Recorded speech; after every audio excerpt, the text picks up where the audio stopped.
Years after the American Revolution, John Adams claimed the following about an event at the Revolution's beginning. Not the Battle of Lexington or Bunker Hill, not the surrender of Burgoyne or Cornwallis, were more important events in American history than the Battle of King Street in Boston on the 5th of March, 1770.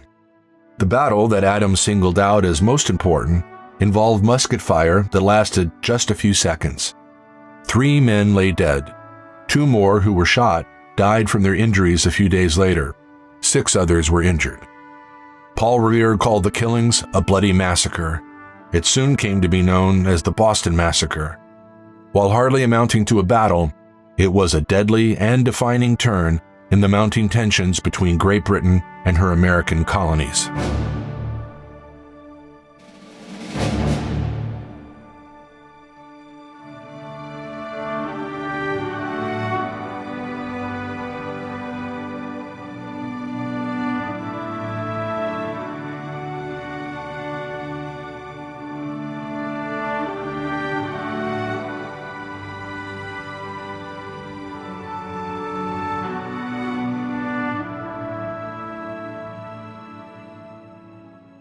The American colonists had successfully rebelled against Great Britain's Stamp Act of 1765. But the British had not relented. They continued to press their boot heel on the necks of the American colonists with increasing force. The British transferred many of their troops from the Western territories and relocated them to the coastal cities. To make matters worse, the British government expected the colonists to pay for these soldiers and their housing.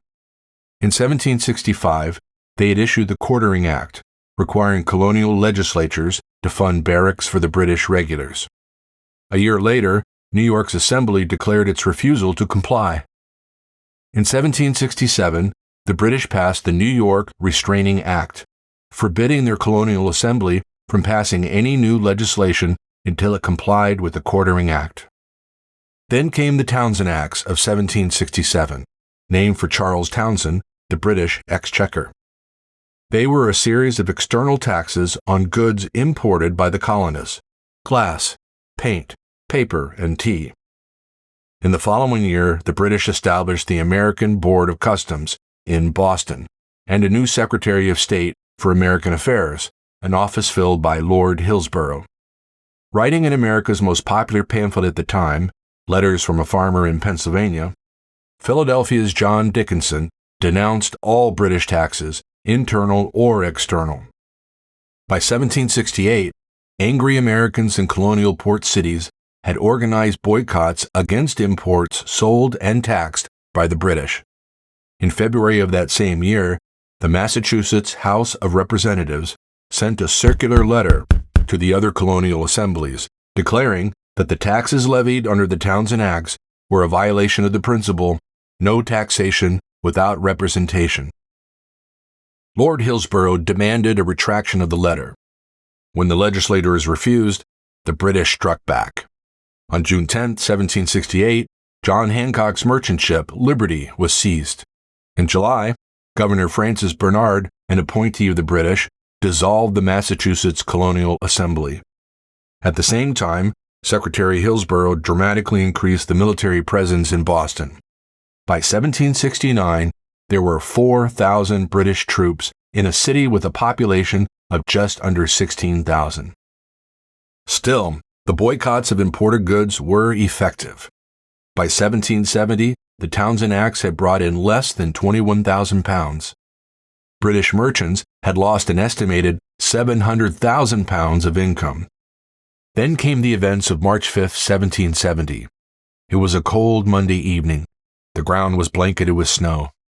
A British regular, Hugh White, took up his position as sentry in front of the Customs House on King Street, what later came to be known as State Street. The Customs House is where the recently established Customs Board collected taxes on imported goods. Edward Garrick, a wigmaker's apprentice, and Hugh White exchanged insults. White struck Garrick in the head with the butt of his musket. An angry crowd gathered. They continued to hurl insults at Private White. Outnumbered and surrounded, he called for support. Captain Thomas Preston and 6 other regulars emerged from the Customs House. The yelling and taunting grew. The crowd fired hard-packed snowballs, ice, and sticks at the regulars. One object hit Private Hugh Montgomery, a club, according to one eyewitness account. Montgomery fell to the ground. He quickly rose, raised his musket, and fired into the crowd. Crispus Attucks, an American of African, native, and European lineage, fell to the ground. The other soldiers fired their guns. Within seconds, 10 more colonists were shot.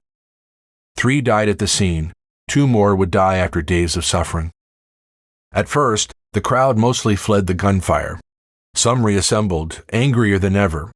Governor Hutchinson arrived on the scene and reassured them that justice would be done. He had Captain Preston and the other redcoats arrested. On March 8th, Samuel Adams led a funeral procession to the Granary burying ground.